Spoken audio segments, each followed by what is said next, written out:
আপনারা সাক্ষী, এই জুলাই যুদ্ধের পরে অনেকে কার কত সদস্য দলীয় শহীদ হয়েছে তার ভাগ বাটোয়ারা করেছেন। আমরা সেদিন প্রতিবাদ করে বলেছিলাম আমরা এটা নিন্দা জানি। শহীদরা কোনো দলের প্রপার্টি নয়,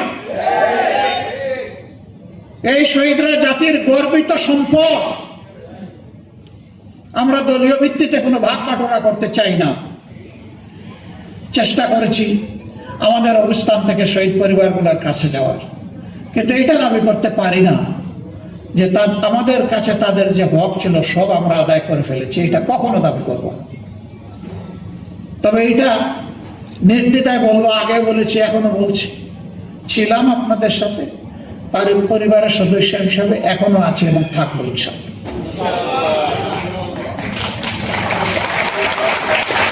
জুলাই যুদ্ধবৃন্দ, আহত, এর পরের শব্দটা বলতে আমার কলিজায় লাগে, পঙ্গু শব্দটা বলতে।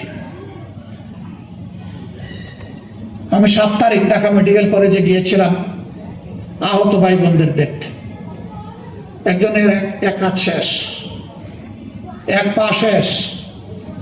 আমি তাকে বললাম তোমার সম্পদ দিয়ে দিছ, জাতির প্রয়োজনে আগামীতে তো আর তুমি কিছু করতে পারবে না। বলে কেন পারবো না?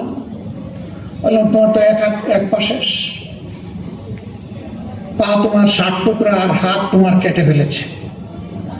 আমাকে বলল বাকি শরীরটা আমার এখনো আছে, তাইও দেবো ইনশাআল্লাহ।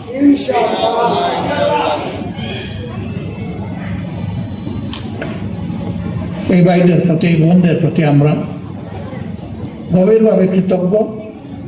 জীবনের সব কিছু দিয়েও তাদের ঋণ পরিশোধ করা সম্ভব নয়।